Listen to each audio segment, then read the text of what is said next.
For far too long, we have been without the correct information. We've been without the support that we need to make a true change and to have true laws that are passed for our benefit.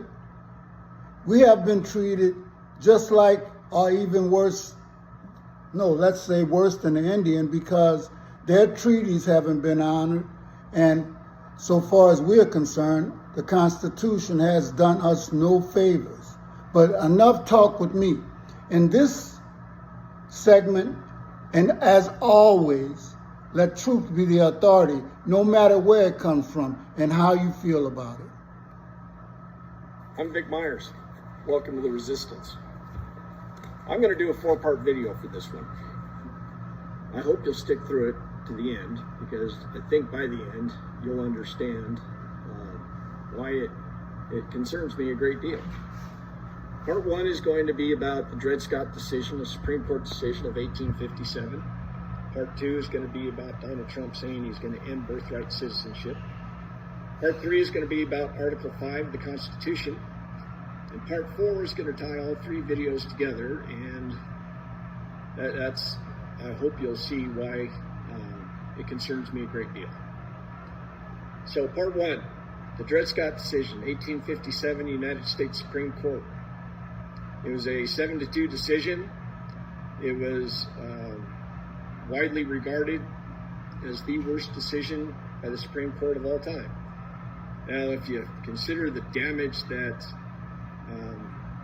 Citizens United and Dobbs have done, then it's arguably not the worst, because it was rendered moot by the 13th and 14th Amendments.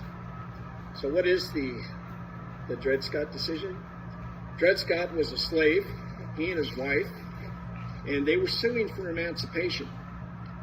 And at the end of the decision, this is a very important part, the decision says that American citizenship is for whites only. American citizenship is for whites only. Now, this decision, the way it was worded and the arguments and all that, it was considered to be an originalist decision. Well, where have you heard that before with respect to our Supreme Court? All of our current conservative justices call themselves originalists. They say the original language is all that matters. And if you go by the original language, citizenship is only for white people. Now, another important thing to remember about this decision, it was never overturned. It is still technically the law of the land. It's just been rendered moot by the 13th and the 14th Amendments. The 13th Amendment is the one that abolished slavery, and the 14th Amendment is the one that gives us birthright citizenship. So keep that in mind. And if you think there aren't people out there today who want to use Dred Scott, you'd be wrong. Just this last August, the National Federation of Republican Assemblies tried to use the Dred Scott decision to argue that Kamala Harris was not a viable presidential candidate. In 2016, I think it was, a guy by the name of Stephen McAllister used the Dred Scott decision in an argument, he was the Solicitor General for Kansas, and arguing before the Kansas Supreme Court, he used the Dred Scott decision to support his case in an anti-abortion argument. And that same Stephen McAllister went on to be a U.S. attorney in the first Trump administration. So folks, Dred Scott decision says only white people can be citizens. It has never been overturned, only rendered moot by the 14th and 13th Amendments. That's the important thing to remember going forward. Oh.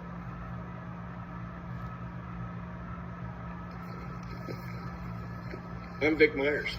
Welcome to The Resistance. This is part 2 of 4, birthright citizenship. So Trump's been in the news because the other day he gave an interview and said that he wants to end birthright citizenship. And of course, he couldn't say it without telling some lies. First one being that America is the only country that has it. when in fact somewhere around 30 countries around the globe have birthright citizenship, including his favorite country, the one where Putin lives. Also, he implies, every time he says this, he implies that he can do it, that he can simply do an executive order, and if he can't do an executive order, then he can get Congress to pass a law. That's a lie. It's in the Constitution. The 14th Amendment to the Constitution gives us birthright citizenship. So he hasn't been talking about it just in the last week. He wasn't talking about it just in the last campaign. He was talking about it 6 years ago, at least. I remember because that's when it first came to my attention. And I asked myself, why does he want to do that? And I came to the same conclusion then that I have now. He wants to do it because he wants only white people to be able to have a say in this country. He has a long history of racism, and this is just more fuel on the fire, if you will. So I'll remind you that yesterday I talked about the Dred Scott decision and how it's still the law of the land, technically. It's only rendered moot by the 13th and 14th Amendments. Donald Trump, by saying that he wants to end birthright citizenship and knowing that he can't do it with an executive order and he can't do it with legislation from Congress, he's trying to build up support to amend the Constitution. Because if he can amend the Constitution, he can get rid of the 14th Amendment. If he can get rid of the 14th Amendment, then Dred Scott is in force, and only white people have citizenship in America. I know it sounds like a stretch, right? But by the time I get to the end of these videos, I think you'll understand that I'm not just grasping at straws.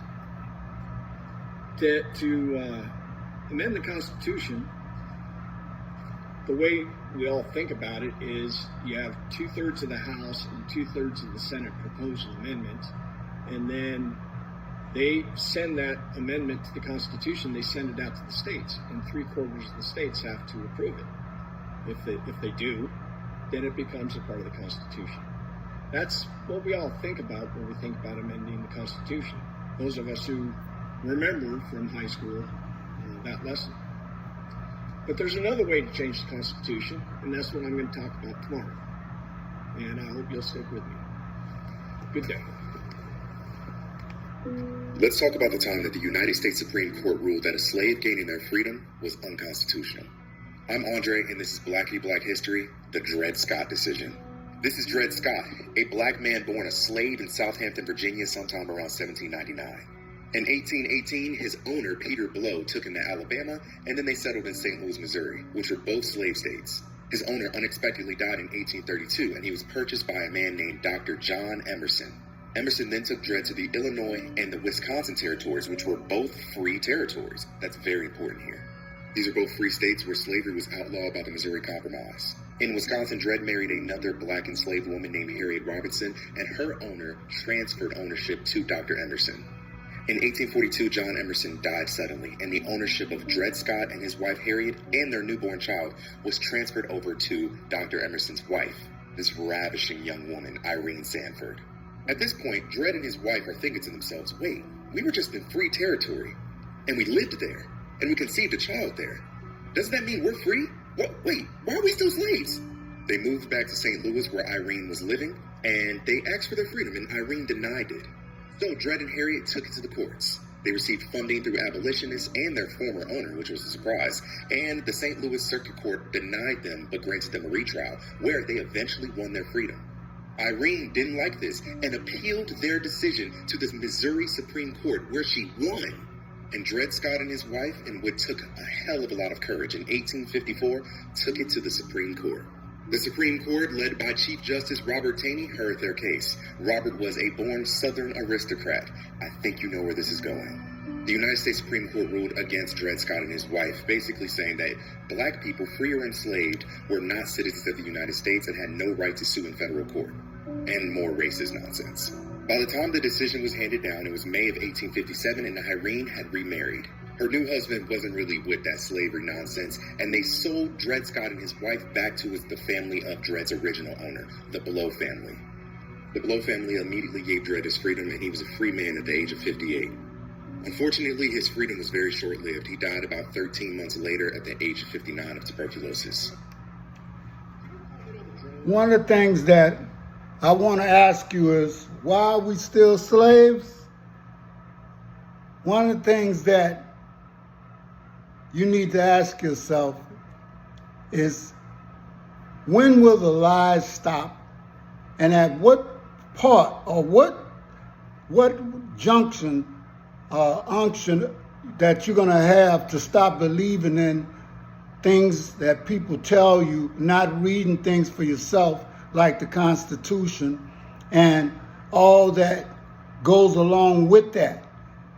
Now, a lot of people have faith in the new candidate, elected official. I do not. I believe in deeds, and what his deeds and actions are showing me is that we're looking at some racist times and resurgence. But we have to look at ourselves. Why do we keep believing the same old thing, the same people?